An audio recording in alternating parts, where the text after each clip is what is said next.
প্রধানমন্ত্রী তারেক রহমানের সভাপতিত্বে অনুষ্ঠিত হচ্ছে জাতীয় অর্থনৈতিক পরিষদের নির্বাহী কমিটি একনেকের সভা। সচিবালয়ে প্রধানমন্ত্রীর কার্যালয়ে এই বৈঠক অনুষ্ঠিত হচ্ছে। বর্তমান সরকারের এটি প্রথম একনেক সভা। এবারের একনেক সভায় প্রায় 12,000 কোটি টাকা ব্যয়ে 18টি প্রকল্প অনুমোদনের জন্য তোলা হচ্ছে বলে জানা গেছে। এর মধ্যে 9টি নতুন এবং বাকিগুলো সংশোধিত বা সময় বৃদ্ধির প্রকল্প।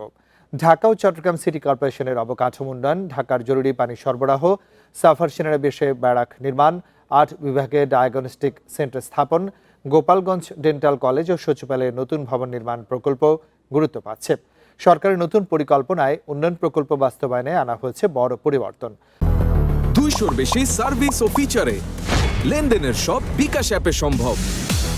কম গুরুত্বপূর্ণ নতুন প্রকল্পের বদলে চলমান প্রকল্প দ্রুত শেষ করতেই দেওয়া হচ্ছে সর্বোচ্চ গুরুত্ব। এছাড়া পরিকল্পনা কমিশন জানিয়েছে, নির্ধারিত সময়ের মধ্যে কোনো প্রকল্প শেষ না হলে বন্ধ হয়ে যেতে পারে অর্থায়ন। এজন্য চালু করা হচ্ছে কঠোর মনিটরিং ব্যবস্থা।